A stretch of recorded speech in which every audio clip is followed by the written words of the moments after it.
It was a silent scream for help. It was as if I didn't know how to speak the language of getting help. And this was the point, the corner I was backed into. That's how I felt. And I didn't know, do I want to go further with this or...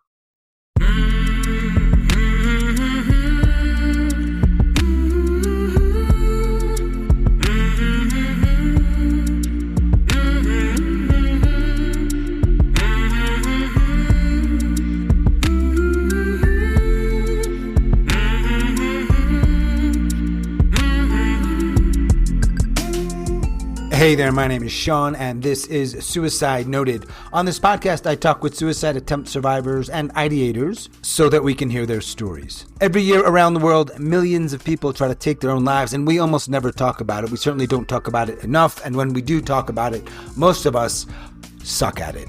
We really do, and that's a problem. So one of my goals with this podcast and some of our related projects is to have more conversations and hopefully better conversations with survivors, in large part to help more people in more places hopefully feel a little less shitty and a little less alone. Now, if you are an attempt survivor or ideator and you'd like to talk, I'd love to talk with you. Please reach out. hello@suicidenoted.com. Check out our weekly poll on Spotify. Give us a 5-star rating on Apple if you think we have earned it, and I hope you think we have. You can learn more about this podcast at suicidenoted.com, as well as all the little crevices and spaces in Apple Podcasts and Spotify and wherever else you might be listening. Just check it out.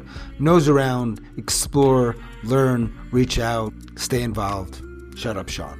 Finally, we're talking about suicide on this podcast, and my guests and I do not hold back. Please take that into account before you listen or as you listen, but I do hope you listen because there is so much to learn. Today, I am talking with David. David works in a profession, you will hear about this very soon, and wants to make it very clear on this episode, speaking with me today, that he is speaking solely in a personal capacity and not in any way on behalf of his agency. David lives in Maryland, and he is a suicide attempt survivor.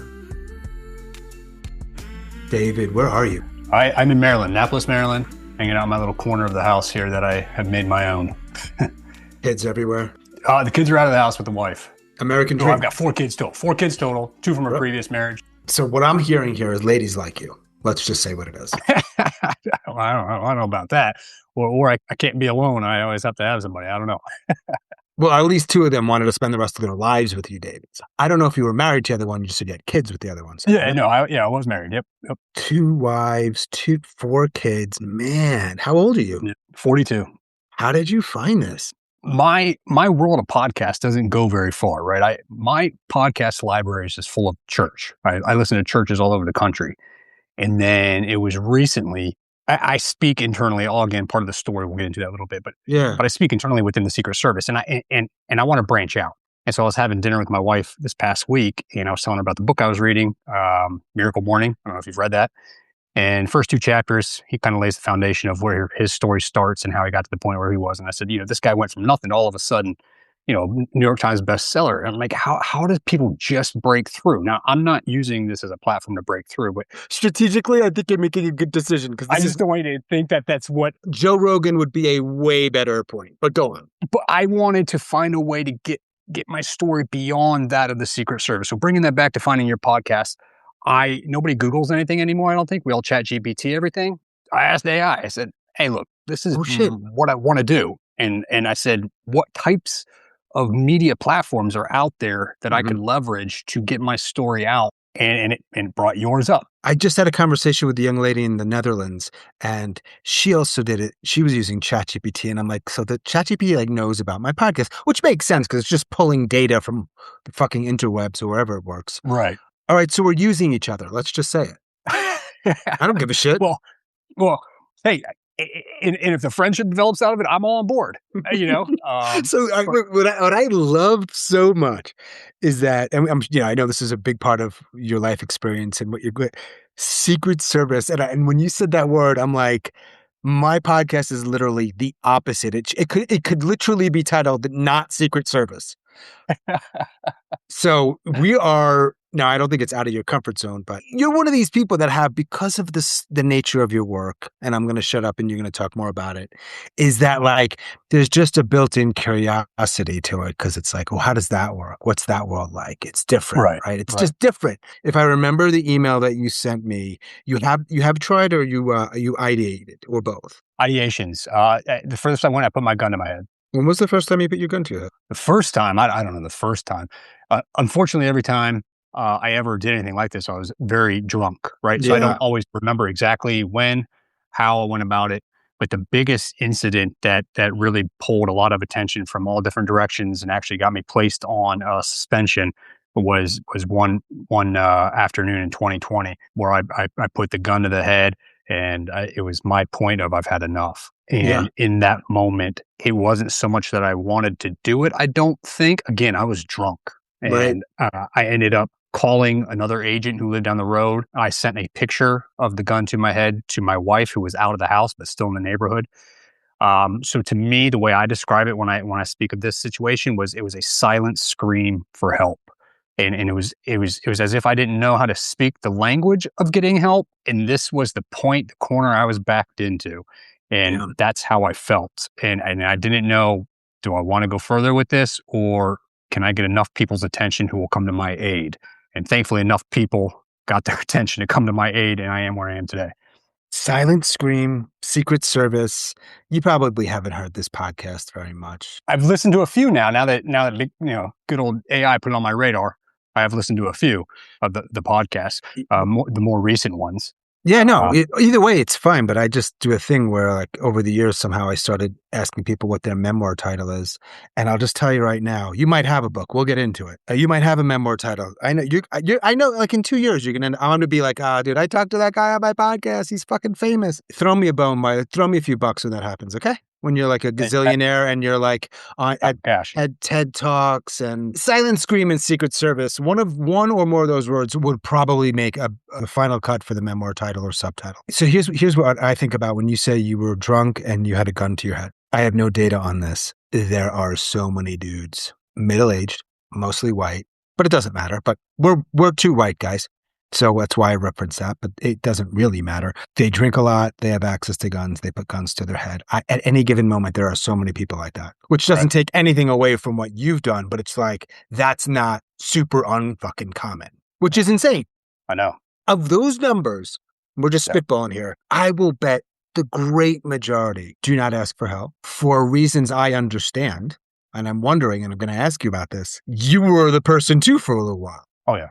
Who was drinking and not getting the help and the gun and all this stuff. So just for background, for my sake and the audience sake, where'd you grow up? A little bit of everywhere. My dad was Air Force, so lived all over the country, Japan for a brief moment. I claim Ohio as home, though I have no desire to go back there. No offense to anybody in Ohio. No, David. They're going to take some offense no matter what you say. Everything comes back to Ohio, though, because a lot of my family still is in Ohio. My mom and dad all were born, raised Ohio. So I was raised everything Ohio. When I say that, I mean like the Cleveland Indians, now the Cleveland Guardians, Cleveland Browns, Ohio State football, so on and so forth. That's kind of where my roots are, since I have to kind of pick. You're moving around a lot. So are you like the college guy? You go right into the military, or what's the path? No, zero military whatsoever. I kind of paved my own path. My older sister, she followed my dad's footsteps. She went Air Force. She did that for a while until she got out. She's also in law enforcement. But I myself, I just went college. Out of college, while I was in college, I applied for the Secret Service. It was a very lengthy hiring process, and I didn't get hired until well after I graduated. We have 42. So was that Clinton? No, Bush would have been in at the time I got hired. Yeah, so George W. Bush would have been the first president that I had worked. I didn't work for. That's a misconception. Secret Service does not work for the president, but that was the first president that my career would have started with. Hang on. So you look like you fit the part. So this is not a video podcast of everyone's wondering what David looks like, because when you say Secret Service, people are going to think shit. You could have been military. You look the part. Look clean cut. Wow. But why does a 20-year-old kid essentially apply to the Secret Service? So one of the side jobs that my dad had in the Air Force was what they call it advanced presidential agent. So he would go in advance of Air Force One as the Air Force, what do I want to say, the expert for Air Force One to work with the Secret Service to say whether or not, hey, Air Force One, the size of that aircraft, can land at this airport or it cannot. They need to bring the smaller bird. And when it does land, it needs to taxi and chalk here. So there was a very close relationship with the Secret Service in this particular role that my dad had in the Air Force. So in high school, listening to my dad do that kind of stuff, I was like, I want to work for the Secret Service. That sounds amazing. My dad would tell me stories about the Secret Service. And I was like, hey, man, that's what I think I want to do. I love that you use the word bird. That's jargon. Bird. Yeah. It was fascinating because, like I said, it was a side gig. It wasn't his normal 9 to 5 office job. So he would travel for this. Gosh, I really don't remember the frequency of how often he would go for this, but it wasn't his normal gig. So it was cool because it was like, hey, my dad gets to do this stuff. Somehow associating my father with Air Force One just seemed so cool as a high school kid, Right. So wait, and you said it's a lengthy process or interview process, which I'm glad to hear. I don't think being in the Secret Service, from what I know of it, which is probably based too much on movies, to be frank, but it should not be a 30-minute interview. You got in. Right. So that would have been 2006. To say that was 19 years ago, that's crazy because to me, it just feels still so not necessarily new anymore, but definitely not that I've been doing this for 19 years. I think the career allows so much, so many avenues to pursue for different things. Like, for example, now I work out at our training center. So you're getting a chance to do something different every few years. It keeps you fresh. Nothing really goes stale. So with that, I think that your career kind of still feels pretty new, not really old. I don't know if I'm really painting the picture I'm trying to paint, but like, I guess as I walk around the training center and all these trainees are giving me the sir, hey, sir, and I'm just trying to go take a leak. And they're like, sir.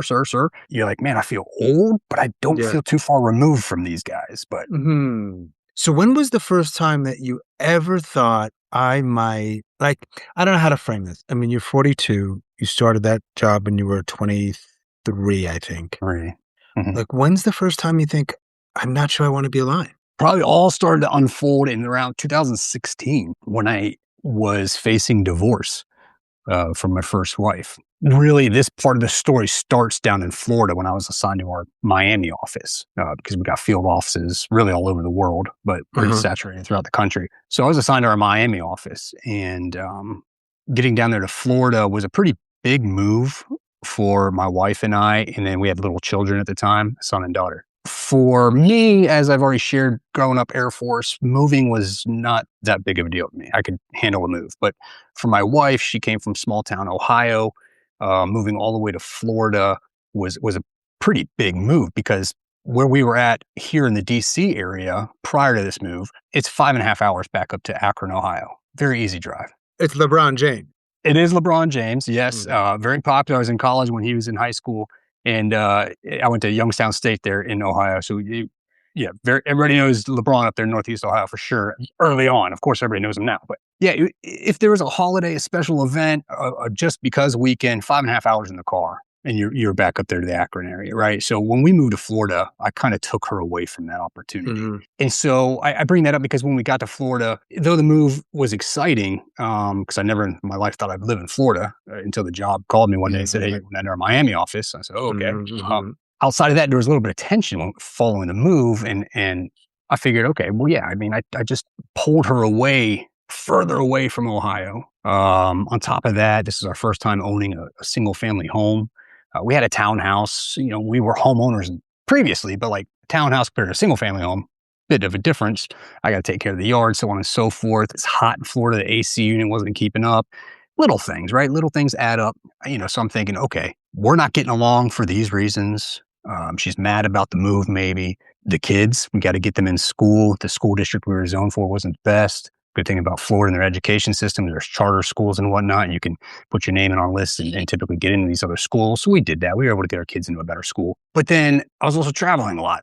So the Miami office is responsible for a lot of those southern countries, not to mention also a lot of foreign heads of state love to come visit Miami and party. Whenever a foreign head of state comes to the United States, Secret Service always offers protection.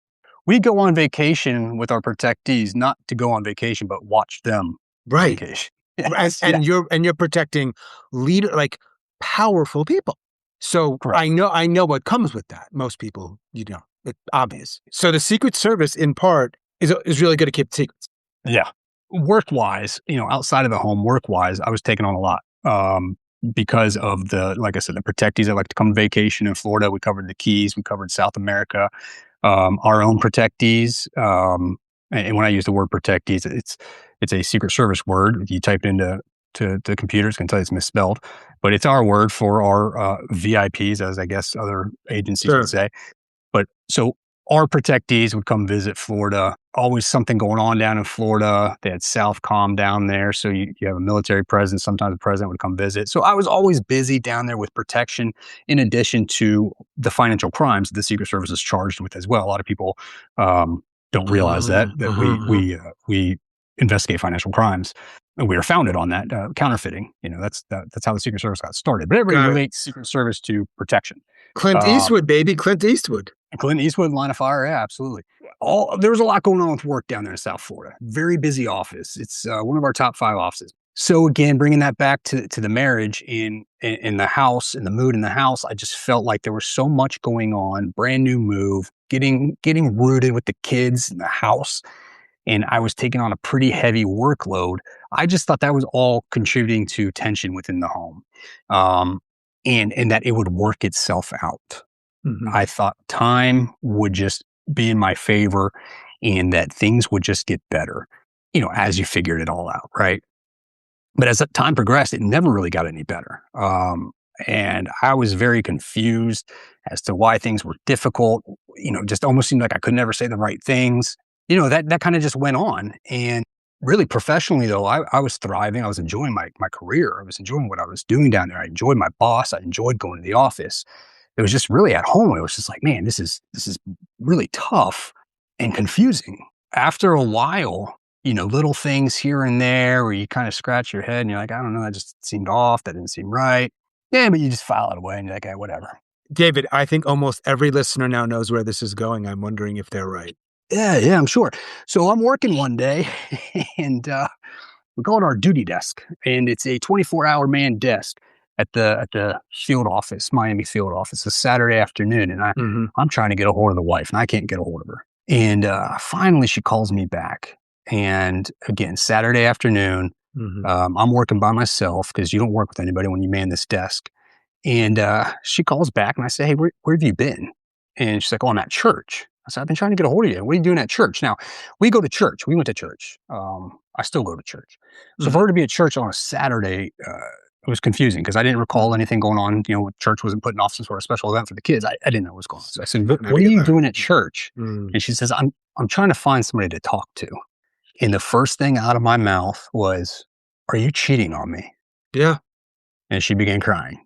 I was left standing there with my phone, again, working with nobody. I can't leave. I can't even step outside of the building and get fresh air because I got to man this desk. I'm there with probably the worst news of my life up until this point, right? My wife's having an affair. And while that kind of helps you understand why the tension exists in the house, you're like, okay, well, this is what's been going on. It's also crushing. And as a man, it's, for me, I remember feeling embarrassment. And in that moment, again, by myself, nowhere to turn, I couldn't even step out to get fresh air. It really hurt. It really, really hurt. And the days and weeks that even followed, it was, again, a confusing time because you're like, what in the world?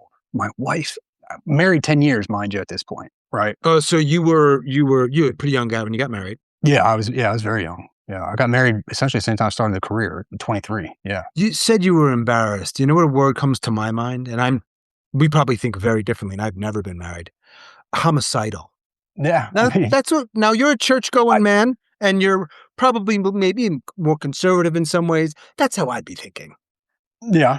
I mean, you definitely experience a lot. You think one way and immediately start thinking a different way. And I just remember in that moment, it was embarrassing because as a man, I think a lot of us in the law enforcement career field, especially in the Secret Service, type A personalities, whatever you want to call it, this is something that's not really supposed to happen to you. You're supposed to have your shit squared away and everything together. And that includes your home life, right? But really statistics say quite the opposite when it comes to marriages within law enforcement, especially Secret Service. So Yeah. I don't know how many days it was before I actually told my dad. I know I told my mom like near immediately. But I say that because that just feeds into that embarrassing factor, that piece. I couldn't even get myself to tell my dad that my wife was sleeping with another man. Well, I mean, like the normal conversations, well, I can't say normal, but your typical conversations followed after that news, hey, you got to cut off communications with them. Let's get to marriage counseling. Let's get this figured out. And I was adamant about fixing it. I wanted to fix this marriage. And that's when I reached out to our employee assistance program through the Secret Service, just because they had just been to the Miami office and they had done what we call a road show. They pretty much headquarters send somebody out from our EAP, remind the employees these benefits are here for you. They had just been there. So it was fresh on the mind. I reach out and I say, hey, I need some counseling. I need marriage counseling. I want it to be faith-based. I want to go to church to get this fixed. So they were very quick, and we started attending this marriage counseling. And again, I was adamant about fixing this. I asked her, I said, is it the job? She said, no. I couldn't really get a real answer out of her as to what pushed her to another man. I did talk to my supervisor, great relationship with the guy still to this day. And I let him know what was going on. And I said, I can't travel. You got to keep me off the travel list. I got to stay home. 2 reasons. 1, if I leave the house, I don't know what she's doing. And 2, I need to be present to try to help fix what this is, the situation. So the marriage counseling thing happened for a few sessions until she stopped going. And I found myself going just all by myself, right? And after a while, I stopped going. This doesn't make sense. This supposed to be couples therapy. That was the extent of which I ever reached out for professional help when taking on the weight of something so stressful. And that was the beginning of what became the monster that it evolved to. Just these feelings of, disappointment, embarrassment again. I can't keep my wife. And you start internalizing all of these things and it goes unmanaged. And that carried on. And though, I still wanted to fix the marriage, I was kind of ignoring the writing that was on the wall. She was making it very obvious that she did not want the marriage anymore. But I wouldn't see it. I guess I didn't want to see that. And what eventually happened was she had left to go visit her dad in Tampa, and I was home by myself. She had taken the kids, and there was a knock at the door. I go and I answer the door. Just a gentleman standing there with a packet of paper. He hands it to me. I sign for it. He doesn't say anything that I recall. And I go back to my kitchen. I open it up, and it was divorce paperwork. It made sense as to why she wanted to go visit her dad. She was trying to be away from what was about to happen, that she had gone and filed for divorce. And that's when the reality of really what was happening began to set in for me, and also obviously brought about a lot more emotional baggage, a lot more to try to digest and understand and make sense of. We ended up divorced in 2016. July of 2016, it was finalized, and the outcome of that was she got 100% custody of the kids. Florida is a no contest state. Unless there's some sort of abuse, they don't want to hear the circumstances surrounding the divorce. The only thing that happened that took place there was that my career was pulling me back up to the DC area. That was known, and I had every intention of going. And the judge said, well, where the kids live, where they reside, that's what everything's based off of. And if you are going to leave the state of Florida behind, they will be with their mother, and she's going to get 100% custody. And that was probably the hardest, and still to this day is the absolute hardest, because they still reside with their mother down in Florida. Are you drinking at that point? So this is about when I started to self-medicate with alcohol, yeah. So this would have been around that 2016, 2017 now. And actually at that time too, I had transferred from our Miami office to West Palm Beach, Florida. And that transfer in and of itself, that was a forced transfer. That was not by choice. That brought on new stressors because the supervisor running that office was no good.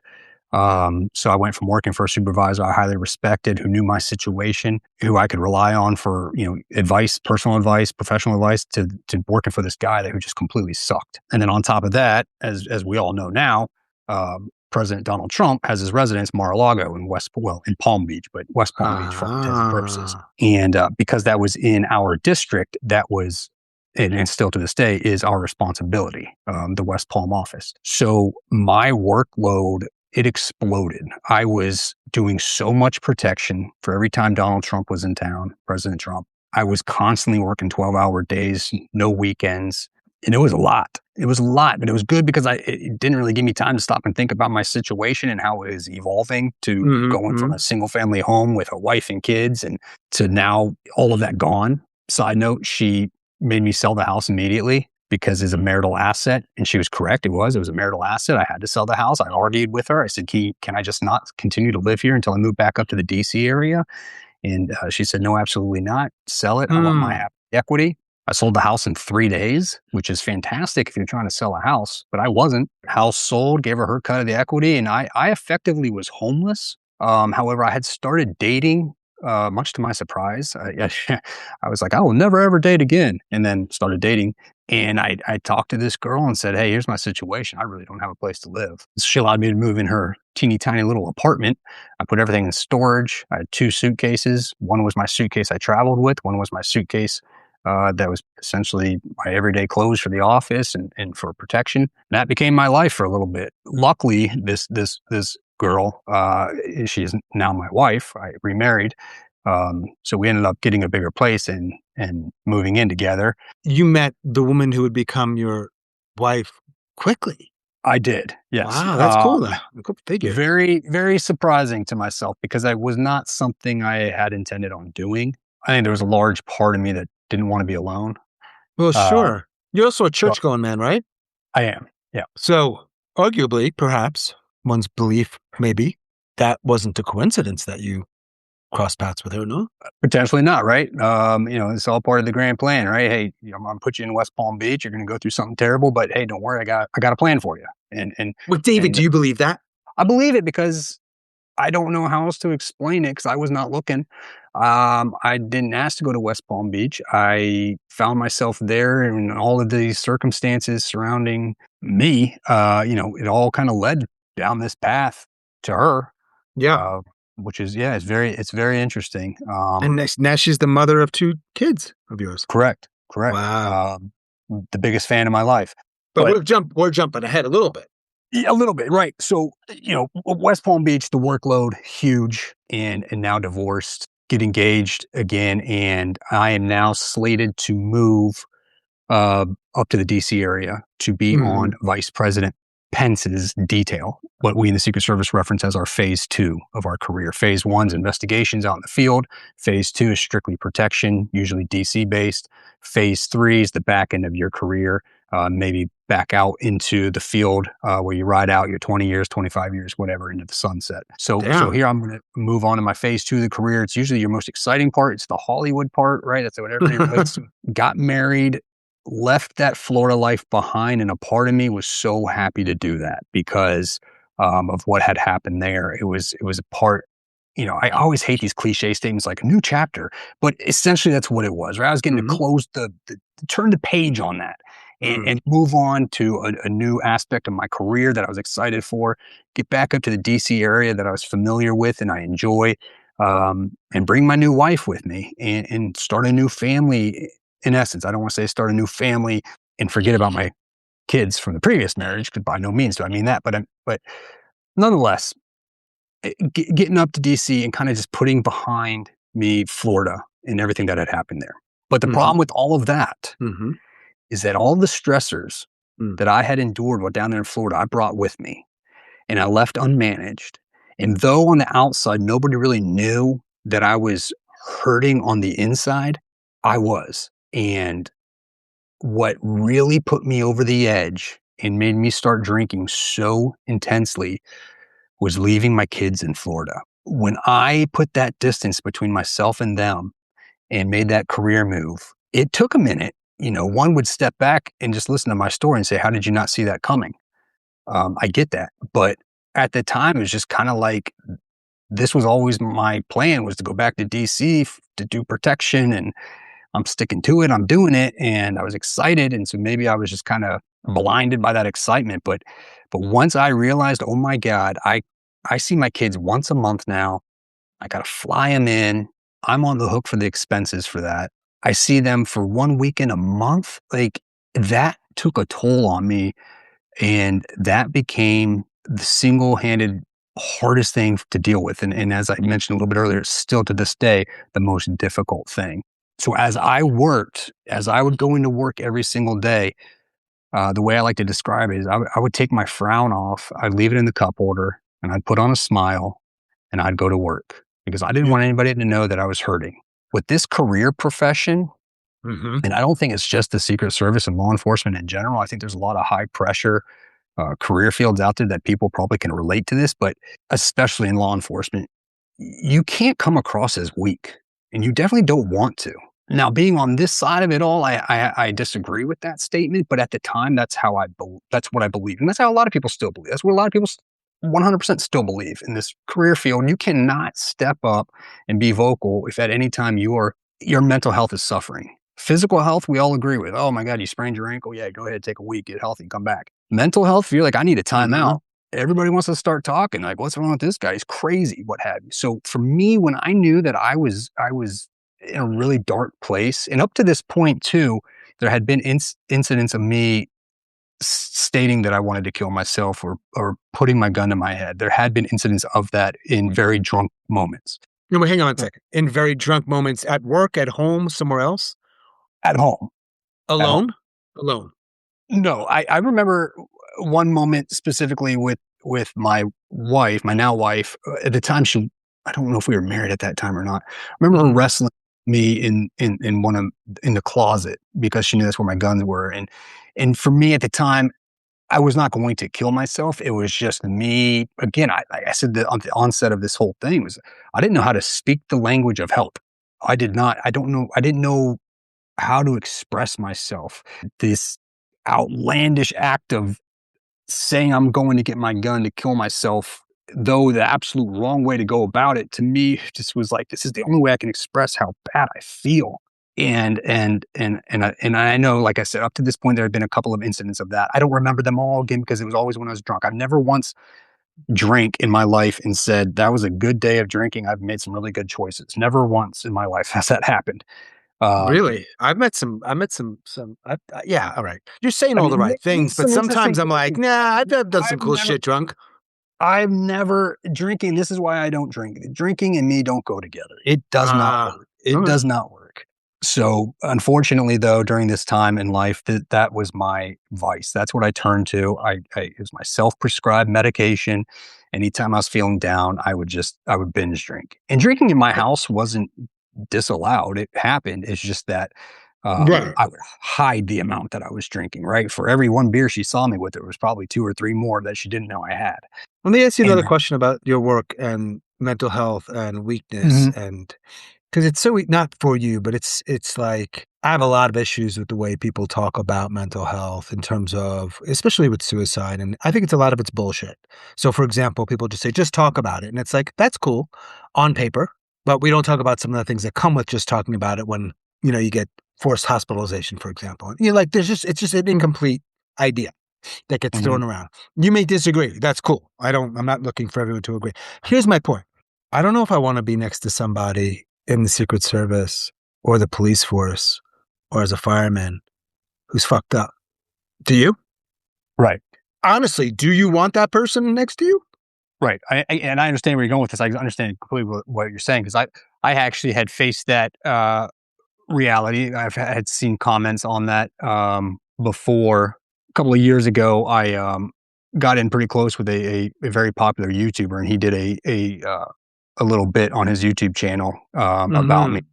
And people's comments on there were pretty scathing, pretty kind of down the road of what you're stating there about, this guy gets to hold a gun next to the most important office in the country. No. I'm not saying that. If I asked this question to you in 2014, David Miller, would you want to work with 2020 David Miller? Like you, somebody carrying that much grief and baggage and unmanaged stress? Is that what you're asking? It's not a loaded question. I'm just wondering, like, would you be cool with it? Because I think that the weakness thing that people talk about is a limited idea. Like, there's all kinds of weakness. Anyway, I'm not making any fucking sense. All I know is, would you want to be your own partner? Professionally, I was still doing my job. Right. I would not allow what was going on in my personal life to bleed over into my professional life. So I would have still worked with myself if I only had to work with myself as a professional. Right. So there's no Because incentive to be honest about things. Because if you're honest about it, then your partner would be like, oh, well, baby, thanks for being honest, but I don't want to work with you because I am now assuming, based on what you said, that I can't count on you or that you're dangerous or whatever. That's a real... this is a big setup for a point that I wanted to make that I struggled with, which a lot of people still to this day, is that fear right there, judgment by your own peers if you did speak up, right? Correct. And that's what keeps so many people from getting help because, again, like I said, you physically get hurt. Everybody's on board with you rehabbing and getting back to work. But if you mentally are like, I am needing a break. I am not doing good. I need to get on medication. I need to do this, that. I need to therapy weekly. Yeah, you get treated completely differently. That's why people won't say anything. And that's why I didn't say anything. Like I said, I took my frown off, put on a smile, and I went to work. I wanted nobody to know how bad I was hurting because I didn't want them to say, for example, hey, we're going to be going on Air Force 2 today. We're going to go work this site. But David, hey, we know you're going through some shit. So why don't you just hang back in the suburban and we'll take care of everything? Or, hey, David, yeah, we made some last second personnel changes. You're not going on this one. Go ahead and hang back. If you got any administrative things you need to tighten up, go ahead and take care of that. Like, I didn't want that to happen. I didn't want anybody to treat me differently. I did not want anybody to know that I was hurting really, really bad. Right. And that continues. Well, I mean, you don't know the background of this podcast. I mean, my best friend was a New York City police officer in 27, put a bullet in his head. And I'll tell you right now, I don't know the whole story, but I do know that he would probably have gotten punished for speaking up and getting help. So at a minimum, like whatever you call it in your jargon, like blacklisted or whatever. Yeah, right. What kind of choice does that have to make? Right. And that's why I advocate so heavily within the Secret Service. And that's why I do what I do now. And I speak so openly to everybody in the Secret Service. All the trainees that come through, they hear me talk, they hear my story before they go down to training. So at the onset of their training, their 8.5 months of their training, before they even get going and start lifting any weights and running any miles, they hear David Miller and his story about how serious this career field is and what can happen. And you can't be silent. You can do that, but you have to have institutional support or it's meaningless. And the Secret Service has moved that direction. I've had a lot of conversations with the folks because my case was different. So what ultimately happened with me was, yes, in 2020, this all became so heavy for me to deal with that this one particular day in July, I was detailed to the second lady and I had worked an afternoon shift and I had come home and my 2 kids from Florida, they were here visiting summertime. I get them for 6 weeks straight and they were getting ready to go back down to Florida. Now, this was a trigger moment for me, meaning anytime my kids had to go back to Florida, my drinking would increase significantly. I would binge drink, blackout, what have you, because I would pull myself into those dark spots in my head. Because to me, it was a slap in the face. Hey, the kids don't live with you, David. They live with their mom. This is not their house. This is a place they just come and visit. And I'd have this whole woe is me pity party. Look at you, David. Yes, the kids are yours, but they're not really yours. And so this particular day, it was a big pool party for the kids. It was a big send off. They have a lot of friends here in my neighborhood. And so they were already at the pool. The wife was at the pool and I came home from work and she just said, hey, go pick up pizzas and bring it to the pool and then come join us. And I said, yeah, absolutely. But I had already made up my mind. I had already made up my mind that day on the way home. I'm going to drink. I had started entering that dark space in my head because again, the trigger, hey, this is a celebration to send the kids back to Florida. Oh, great. I'm going to hit the liquor store. I'm going to hit the liquor store very quickly because I can't show that I deviated from the plan to go pick up pizza. So I just ran into the liquor store. I grabbed several tall boys or some 24-ounce cans, whatever was nearest the register. Grab, pay, go, get out. Grab those. Grab the pizza. I stopped off at the pool here in the neighborhood. Like I said, the wife, the kids, everybody was already there. I dropped off the pizzas. I was still dressed for work. I said, I'll be right back. I'm just going to go change and I'll come back. I go and I put the car in the garage and I start drinking. Cars in park, shut off. I just start drinking. And I make my way upstairs to the master bedroom where all I got to do is change into my swimsuit and go join everybody at the pool. At this point in my head, everything shifted. And Mhm. it was, I don't remember entirely everything. A lot of it had been explained back to me, but I do know I do kind of remember some of what I was feeling. And it was, I can't do this anymore. Like Mhm. this was the last straw, the last time sending them back to Florida. I was done. I didn't want to live Mm. like this anymore. I don't want to continue to experience this every month, 1 week in a month, feeling this pain. I don't want to do this anymore. So I sat down on my bed. I pulled out my gun, which was still on my hip. I put it to my head. I Mhm. took a picture. I sent that picture to my wife who was at the pool. Why'd you send the picture to your wife? I get that question a lot, and all that I can believe is that it was me, again, going back to that. It was my silent scream for help. It was, I say it a lot. I didn't know how to speak the language of getting help. I didn't know what to say. And yeah, this is an extreme, right? Absolutely. 100%. I agree with anybody. This is an extreme. Like there should have been other Right. things. Did this to Wait, ask wait, for wait, help. wait, wait. Well, for some people, this is actually what they feel is the right choice. We'll probably disagree, and that's totally cool. What were your other options? Let's say that. What were your options in 2020? I don't know if I really saw any other options. I didn't know. I didn't know what were my options, right? I knew like the basic answers of what people would tell you, like, well, you Sure. you need to talk to somebody. You need, Right. I knew that all existed. But again, this was a point in time where what you were talking about earlier with where you felt you would get punished if you spoke up, that you would that if I spoke up to anybody within the Secret Service and I said those right words to anybody, EAP had what have you, that oh, he sounds Yeah. like a threat to himself, fired, right? Not to mention the security clearance piece. That's huge too, because we all have to Right. maintain a top secret security clearance. And that's all written in there that if you are diagnosed with any certain mental health conditions, your security clearance can be suspended. Or if you've got a problem with drinking, your security clearance can be suspended. And I was well aware of all of that. And at this point, I had identified that I had a drinking problem. I had that realization. I knew it. I actually had conversations with our EAP. I had several phone calls with our EAP up until this point, talking to a counselor. I was very careful with what I said, but I had mentioned that I had a drinking problem, and she was the one that told me, if you want to go get help, your security clearance is going to be temporarily suspended. As soon as she said Right.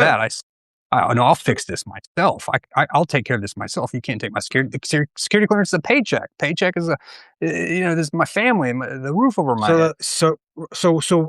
right. So to go back to the question is, what choices did you have? You said this wasn't the best choice, or there were better, Right. something like that. This was an extreme move. Well, was it, or was it a Well, logical move for I somebody say who had that. no other fucking choice? I say that from the seat now. That other people would say, "Well, you didn't have to put the gun to your head and take a picture and send it to your wife. You could have done other things before you ever did something like that." That's that's what I understand people would tell me, absolutely. But in that moment, no, I didn't know what to say to anybody or what to do. There's the fear of Right. judgment. There's the loss of the security clearance. There's all of these other things that swim around in my head at the time, and not to mention, I didn't want to feel this way anymore. It's a very common theme, and one of your recent guests even said it. It's not that I didn't want to live. It's I wanted the pain to stop. Right? Like, and that's Sure. a Sure. huge thing proponent to suicide is it's not that the person didn't really want to live anymore. They just wanted that pain that they felt to stop, whether it's a physical pain, somebody who's living with a chronic illness, or a mental health issue, like I was suffering from. I was diagnosed with severe major depression disorder at this point. Mm-hmm. Like, Mm-hmm. so I knew that I was actually suffering from something that was real, and it validated my feelings, right? Like the doctor actually told me, "Hey, this is what's wrong with you." I just didn't want to feel that anymore. I just wanted to clarify one thing. Two very different questions. One was about you had a gun to your head. The other was the picture. As you shared it, you said it very quickly.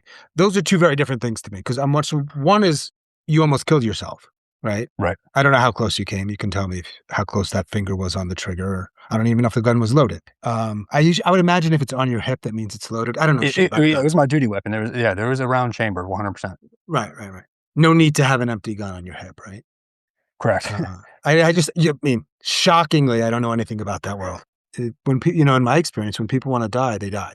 There's exceptions to that, but it's just a curious, interesting, more like, that's an interesting thing. And I'm always trying to understand, frankly, like the suicidal mind is like, in that moment, he's thinking about his wife, captures the moment, sends it to her. Like, Yeah. that's just an interesting moment. I mean, especially upon reflection. I think interesting might not be the best choice of words, but it is to me. It is because, I mean, I still can't exactly explain. I don't know how I got that idea, right? Like, I don't, Mhm. I mean, at that point, again, I had started drinking and I don't know how I got that idea, but I believe it to be because I wanted help. And Yeah. Right. sitting by myself on the bed with the gun, I had nobody to just holler at. And it was like, okay, I know she's nearby. I guess I'm going to communicate with her the best way possible. Just sending her a text saying, honey, I'm not feeling the best right now. I'm really afraid I'm going to hurt myself. Yeah, sure. She Mhm. would have come home. But I think probably in the moment, it was like, this is the biggest impact of how fucking serious I am right now about this. Like, I'm hurting and I don't want to hurt anymore. So yeah, I sent that picture and then I followed that up with a phone call to another agent who lived down the road. I said, this is what I'm doing. I'm sitting on my bed and I don't remember exactly the conversation.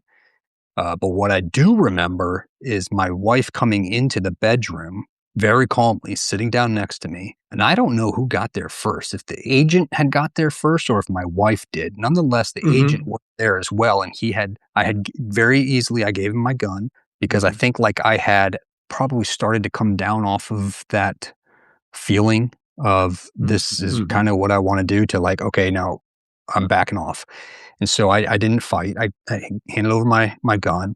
He began to unload it. I told him what the other guns were, which weren't far. They were in my closet right there because I had other firearms. And he began to unload all of those. And my wife just sat there rubbing my back. Mhm.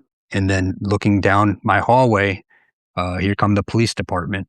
I remember having this like, holy shit, what have I done? And I got handcuffed in my master bedroom. Oh, how do you feel about being handcuffed for being in pain? In the moment, I remember asking if I could just be walked out, that I wasn't gonna do anything. I wasn't gonna hurt anybody. I wasn't gonna hurt myself. Just walk me out. I understand you gotta take me.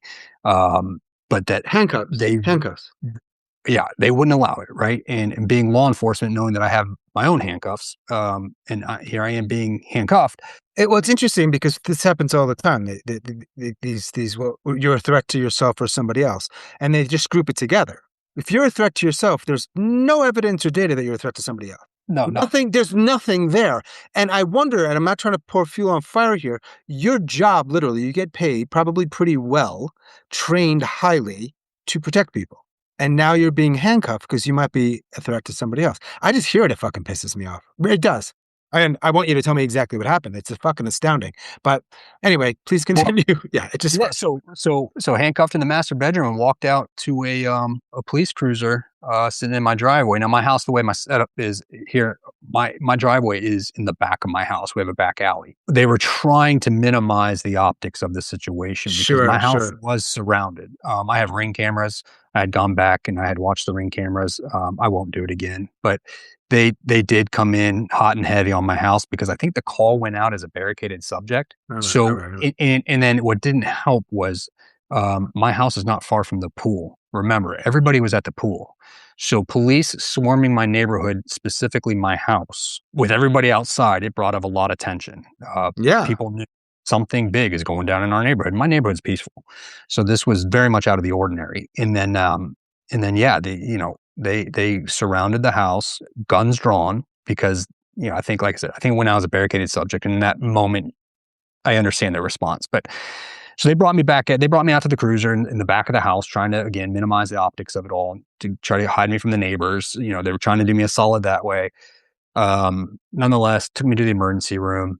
Upon taking me into the emergency room, this is one part I don't really share that often, but um, the two officers that had cuffed me and had taken me in, one of those officers told me I was a disgrace to law enforcement as he handed me over to the hospital staff. Mm, And I remember that specifically. And I mhm. got so angry. Now, at this point, they already had physical control of me. They had taken the handcuffs off, like I said, passing me over to the hospital staff. And when he said that to me, he said it right. He was trying to get that last jab on his way out. He was done. Yeah.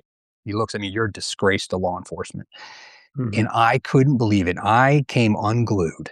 I tried so hard. I didn't want to hurt him. I wanted to get in his face. I don't know. Maybe I did want to hurt him. I don't know. But I obviously I I couldn't. mean, I was Right. I was being held pretty tightly by several people, and then they hit me with the juice.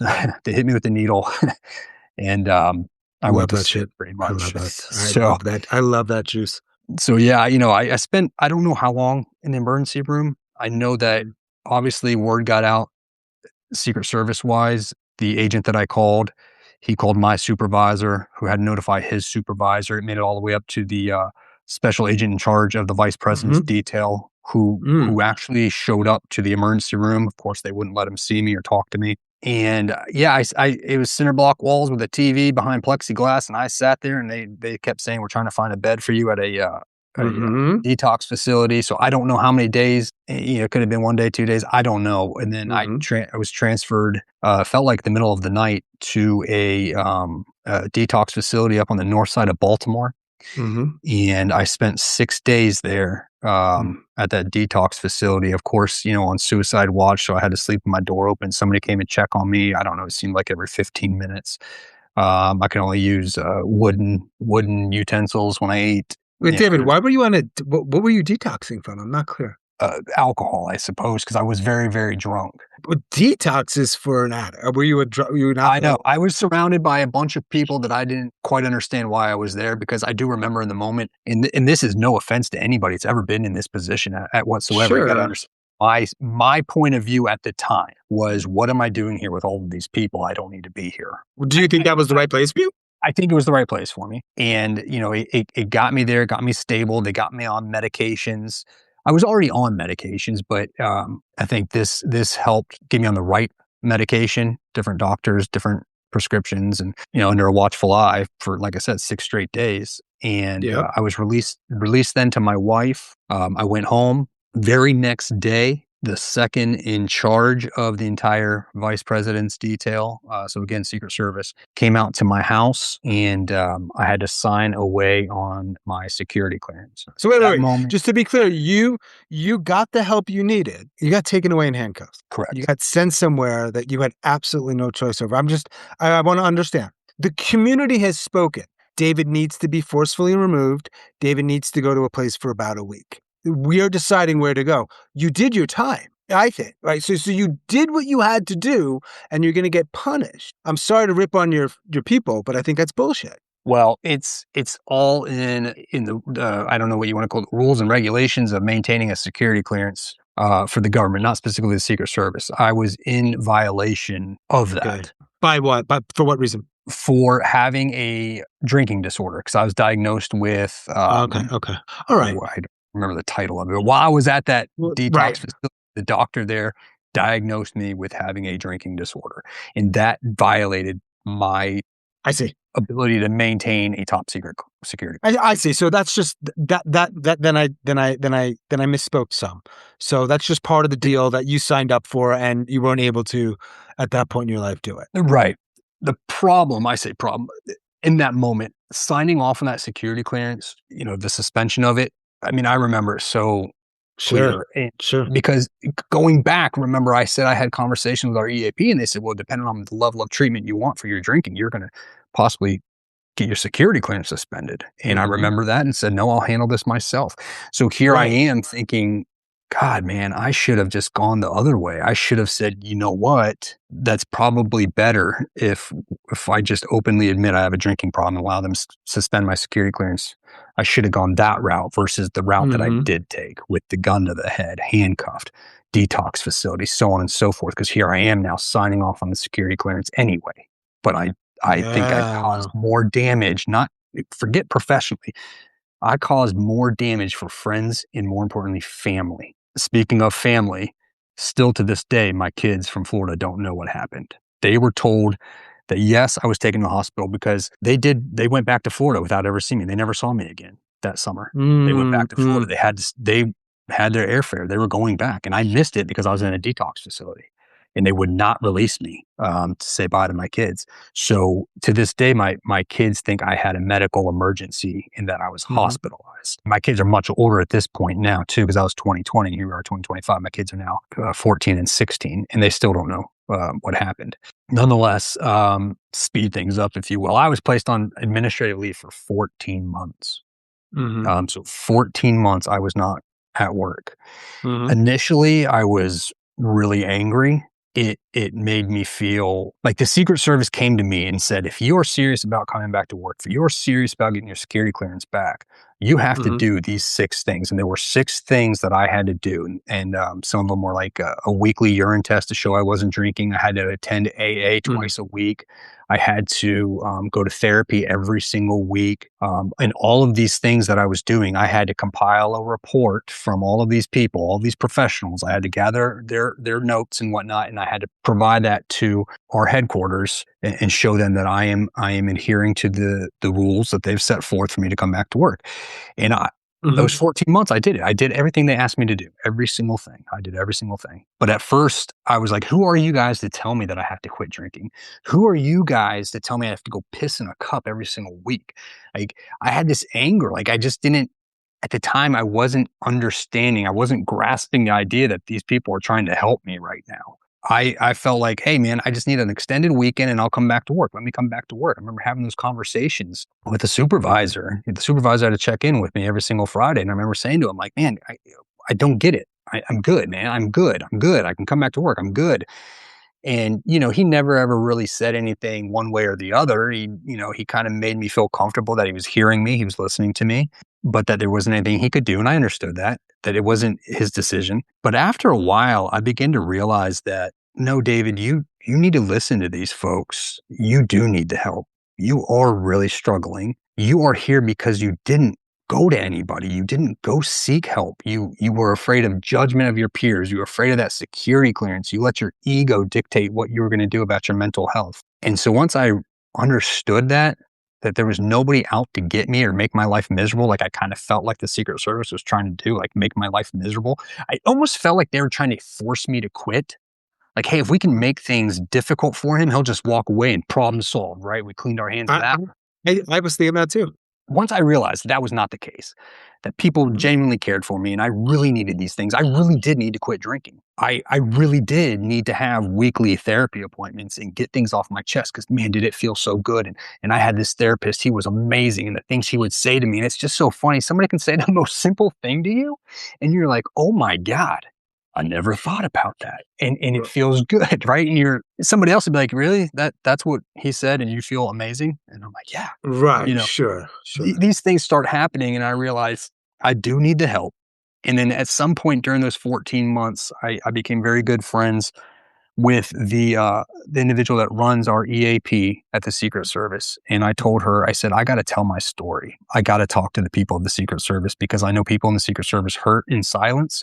People don't come Mm. forward for the exact same reasons I don't come forward. And she said, hey, why don't you work on yourself, get back to work, and then we'll talk. And so that's what I did. Got back to work. We had this whole crawl, walk, run, phase you back into work thing. So initially, when I went back to work, it was more of a desk job, no gun, no badge, no credentials. And then eventually, you got you got your gun back, but you still weren't allowed to travel. You still weren't allowed to provide protection to anybody.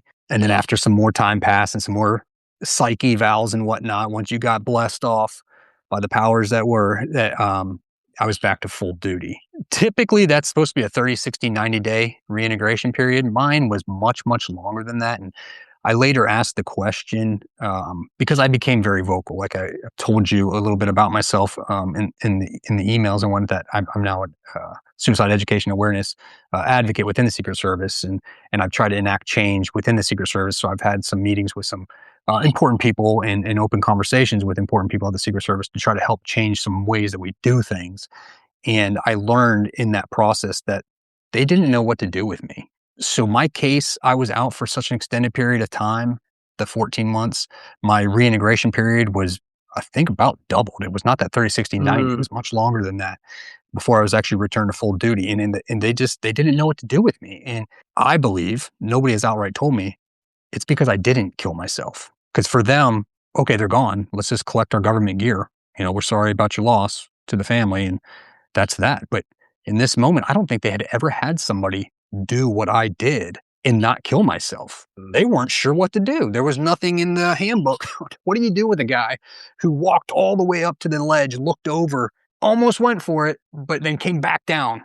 What do we do with this guy? Kind of a blessing because now I work with the folks there about what can we do with people who we know are hurting and fear the judgment, they fear the security clearance piece. We got to get people to think beyond that and ignore that. And who cares? Let's get the help. And so that's where I think the Secret Service has evolved and has gotten better. I am not afraid for the work that I'm doing. I do not think that I'm blacklisting myself. I do believe there's people in the Secret Service who look at me and think like, man, if I was him, I'd shut my mouth. I would never talk about that. Sure. I'm quite the opposite when it comes to that now. One statistic, it's not a good statistic. I love to share it because it helps illustrate my point when I talk about people hurting in the Secret Service. I've been on the job 19 years. And since David Miller has come on the job in 2006, there's been 19 suicides in the Secret Service. I can't even outpace the numbers of years of service than there are suicides.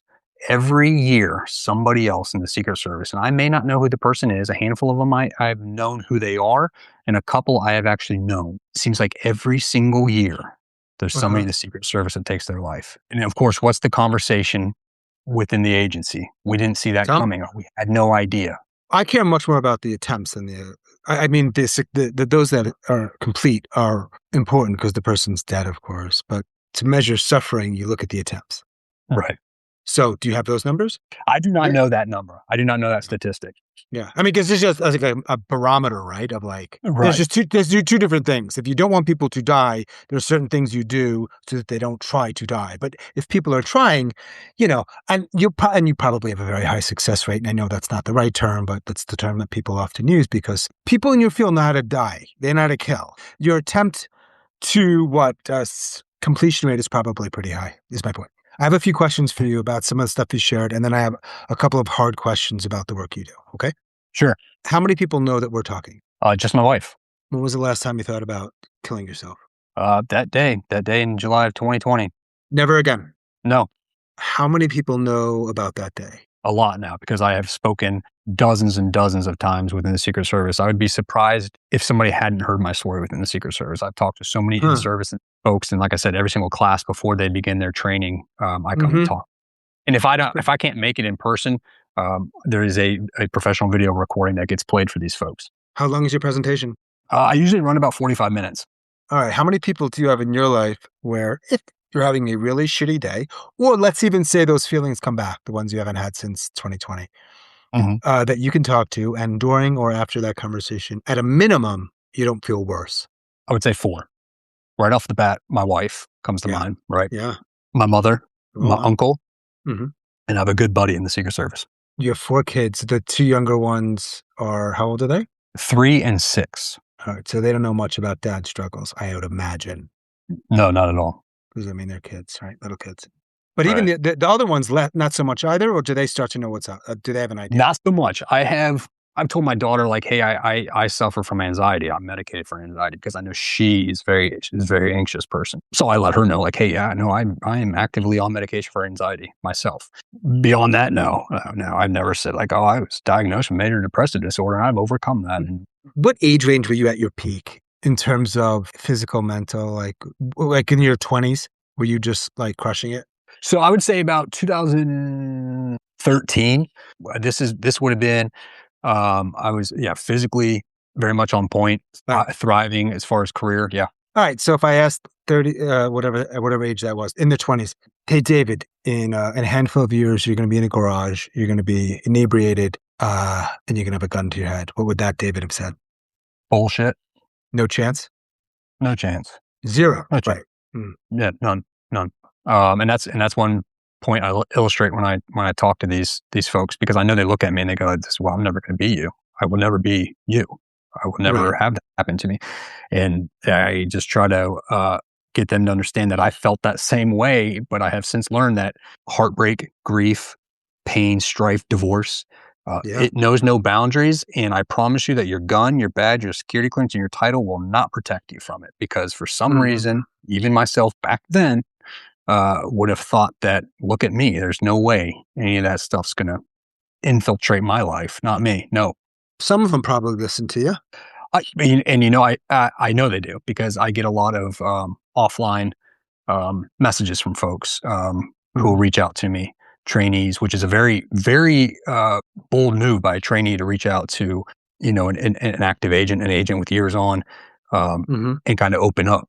you're just a trainee, right? So I don't look down on our trainees, not by any means. I just know that I've been in that position as a trainee. So it's kind of intimidating, Sure. right? You're on the job, but you're not on the job.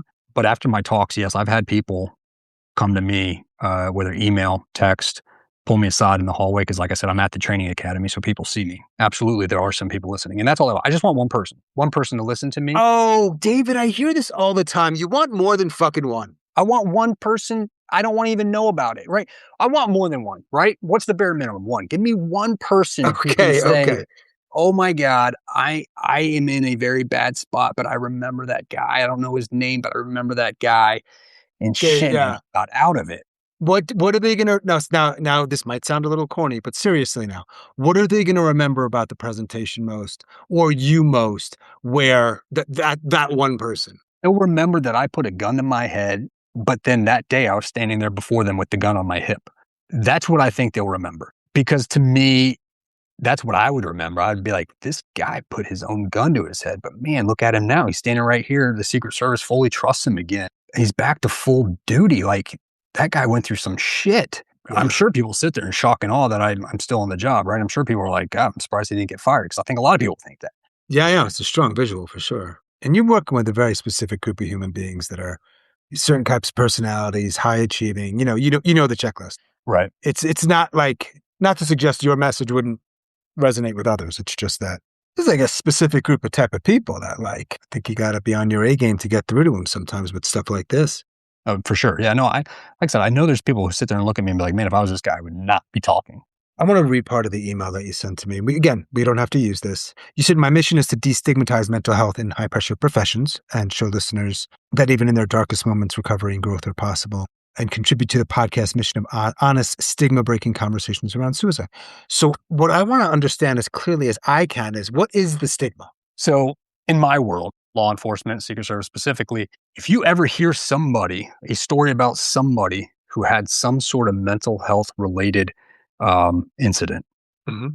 rumors will swirl, mm-hmm. and people will automatically consider them crazy and not fit for duty. Mm-hmm. And that frustrates me, because having lived what I went through, I know that I'm not less of a human being because I dealt with what I did deal with. And I came out a much better person. And so I want to get rid of that stigma that if somebody is struggling with mental health, that they are a much lesser person, or in my career field, an agent, because of that it's a weakness that you cannot recover from, or an injury rather, that you cannot recover from, because I think that's a bunch of BS. And I know it's a bunch of BS, because here I am talking to you now about my story in the position that I'm in now.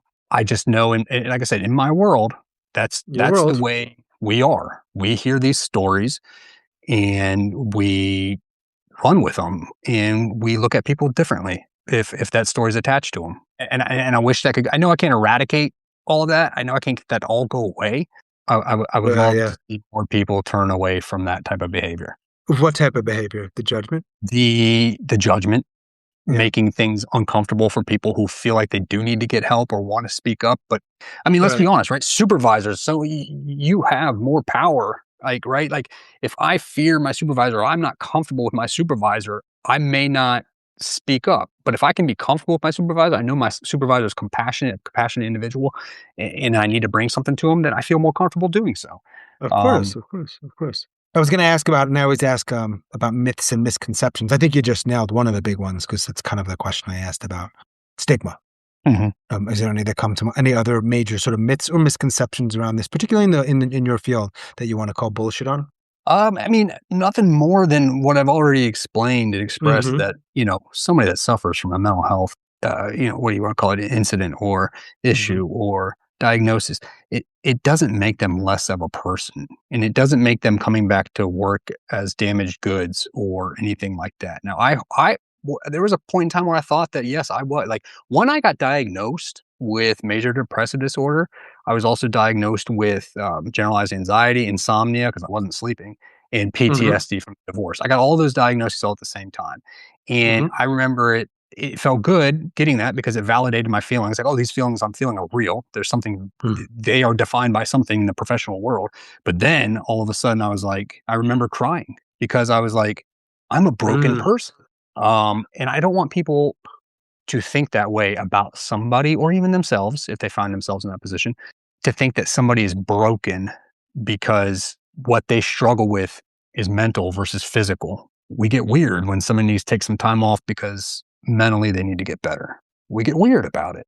Yeah. I would stop. Were you the guy before you went through all this that was that way, the way you don't want people to be in terms of Oh, judgment? yeah. You were the guy so you were the guy at 25 who would have said 35-year-old David is weak. Oh, yeah. But Yeah, is that in the presentation? No, I guess no, not specifically. I don't really have it worked in there that way. And I'm trying to find. No. I mean, not trying to give you tips on crafting a presentation, but if I were in the audience, that's the vulnerability that would really resonate with me the most. Yeah, hearing basically, you say that I was the asshole. I was the asshole. Yeah, I guess I don't directly correlate it to. I just know that I bring up the fact that I was afraid that I was going to be judged. Well, sure. I spoke up, right? But I guess I don't ever say a lot of that fear is because I would have judged you. Because all I'm saying is I've been in front of a lot of presentations, I've had a lot of conversations, and that's something that would make me stop and listen hard. Yeah. There's levels of vulnerability, right? There just is. Some bad shit happened to me, and I'm being very loose with my words here. Some really hard things happened to me is one level, but like I was part of the thing that might have made someone else's life harder, a whole nother level. I just wanted to ask if younger David was the kind of guy that might have been less empathetic, and like most people, you were, like me too. But thank you very much for talking. And I know, I'm sure there's more to the story, of course. There's always more to the story. My world and your world are so different in some ways, particularly because of the work you do. But I'm telling you, man, I'm jaded, and I'll tell you why. The people that you describe, well-intentioned or not, that are in positions of power or authority, who look down on people, for whatever those reasons are, and look at them as, and some of the words you've used, right, like weak or less than, the word that comes to mind for me, and I'm the jerk, like I'm not an educator. I think they're weak. That's the word that actually comes to mind. And it's not the nicest way to go about it because they might just need a little education or a little whatever, right? That's part of your job, it sounds like now. But it fucking pisses me off because I think what's actually happening quietly is they're responsible, in part, of course, for people feeling really shitty and really alone, and some people putting a gun to their head, and some of them actually pulling the trigger. Right. So I don't have my empathy is really tested with people like that. 99% of my guests are all on board, so it's an echo chamber. But you did bring, I really do appreciate it because I never have enough men. I think I want more men. I want more 40 plus. And I've talked to maybe 10 in total together, combining police, fire, EMT. And I know you guys have different jobs, but that kind of job, your kind of job. A dozen maybe in 5.5 years. It's not because they're not suffering, and it's not because they're not trying. It's just because they're not talking about it. Right. Exactly. So what's the thing behind you, by the way? Those are some good photos. Are those yours? Are you being featured in these photographs? Time magazine here. That's Bernie Sanders. I protected Bernie Sanders when he ran for president. What was that, 2016? Oh, I didn't know cool. I was in that. I was actually out on the road with him when this magazine dropped, and a friend of mine, I didn't know people still get Time magazine sent to their house, but she texted me and was like, "Hey, I'm reading my Time magazine, and look who's in it." And I was like, "You got to be kidding me." Do you talk about political affiliation stuff? Because I am so curious with you, man. Do not. We are not allowed to. But wait. Yep. I'm just talking to David Miller here. I'm not talking to a Secret Service guy, am I? No, I can't. I have to stay apolitical. Wait. So how many other things do you have to stay apolitical about when you talk to people privately? I just apply it across the board with everybody in all aspects of my life because I just I get these days. You never know when somebody's going to burn you. Did you have to hold back anything from our conversation because of your job? None.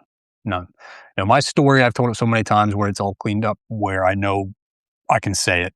What's the stuff that in the past you wouldn't have said or couldn't have said? Well, then you would get me to say it. What?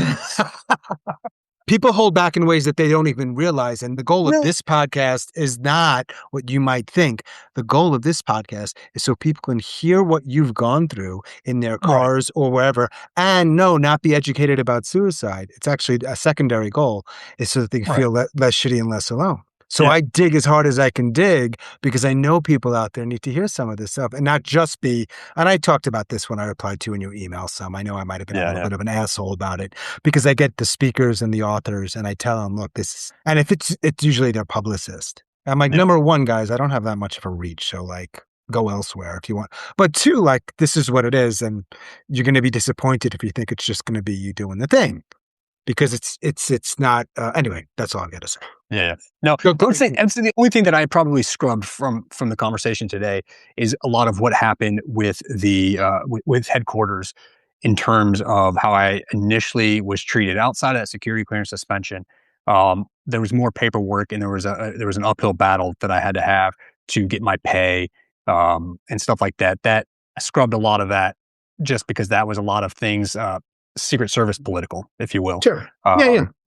Which I won, just for anybody's curiosity. I came out victorious in all of that.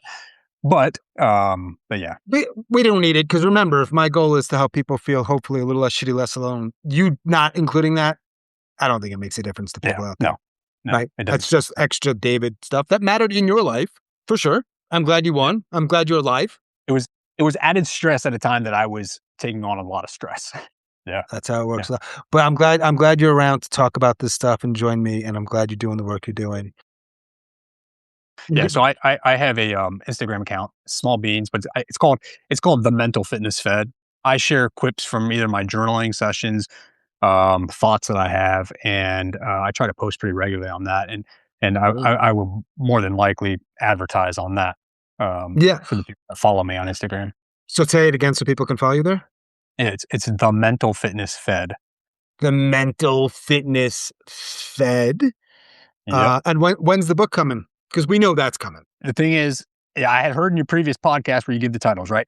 So I had started a memoir years ago, and I stopped. I scrapped it.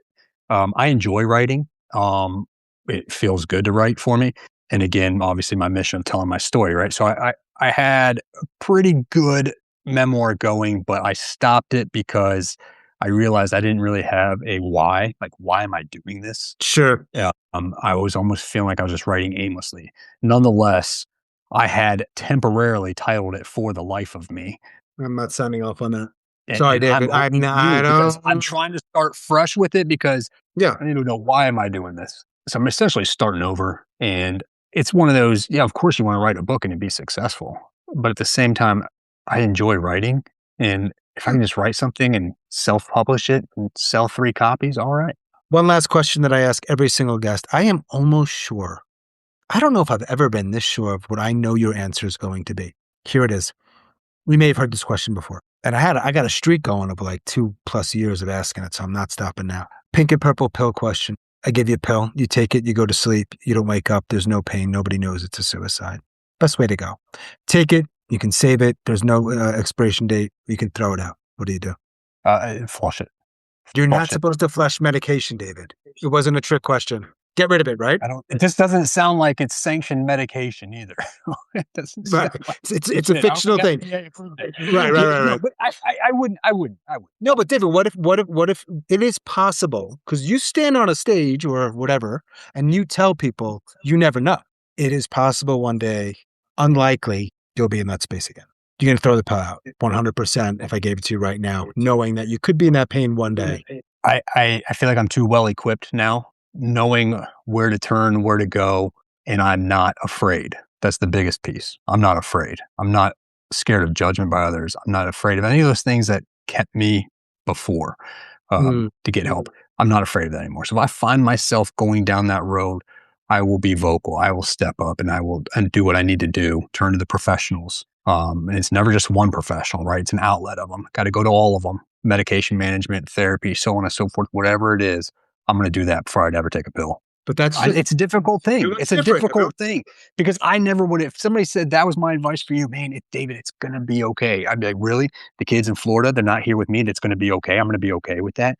Like I would have rattled off all of the things I was struggling with and be like, you're telling me that I'm going to be okay? I would never have believed you. But I sit here and I'm okay. It's like I said, cliche. 100% is. I mean, sure. And your message will resonate with some people and it won't with others. And that's great because, I mean, nobody has all the answers, man. I wouldn't even have a podcast, so I wouldn't need one. Yeah. I know. All right, my man. Thanks again. Godspeed. Appreciate that. Appreciate you having me on here. It means a lot. It really does. It means a lot. Thanks, man. Have a decent day. Thank you. Take care. As always, thanks so much for listening and all of your support. Special thanks to David in Maryland. Thanks, David.